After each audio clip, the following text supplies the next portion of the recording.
بسم اللہ الرحمن الرحیم۔ السلام علیکم۔ حاجیوں کی تعداد کے لحاظ سے پاکستان دنیا میں دوسرے نمبر پر اور عمرہ کرنے والوں کی تعداد کے لحاظ سے پہلے نمبر پر ہے، جبکہ دنیا بھر میں ایمانداری کے انڈیکس کے مطابق پاکستان کا 160واں نمبر ہے۔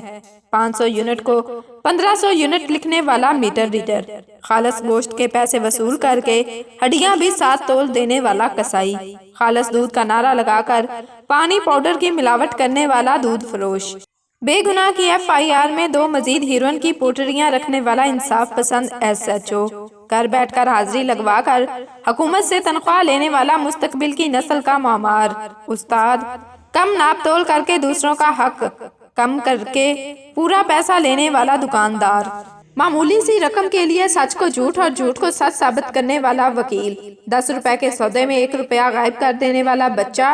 آفیسر کے لیے رشوت لے جانے والا معمولی سا چپڑاسی، کھیل کے بین الاقوامی مقابلوں میں میچ فکسنگ کر کے ملک کا نام بدنام کرنے والا کھلاڑی،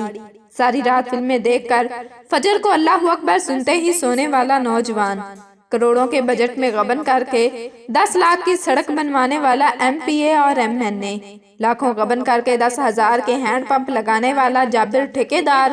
ہزاروں کا غبن کر کے چند 100 میں ایک نالی پکی کرنے والا ضمیر فروش ممبر صاحب، غلہ اگانے کے لیے بھاری برکم سود پر قرض دینے والا ظالم چودھری، زمین کے حساب کتاب اور پیمائش میں کمی بیشی کر کے اپنے بیٹے کو حرام مال کا مالک بنانے والا پٹواری، اور ریونیو آفیسر، دوائیوں اور لیبارٹری ٹیسٹ پر کمیشن کے طور پر عمرہ کرنے والے ڈاکٹر، اپنے قلم کو بیچ کر پیسہ کمانے والا صحافی،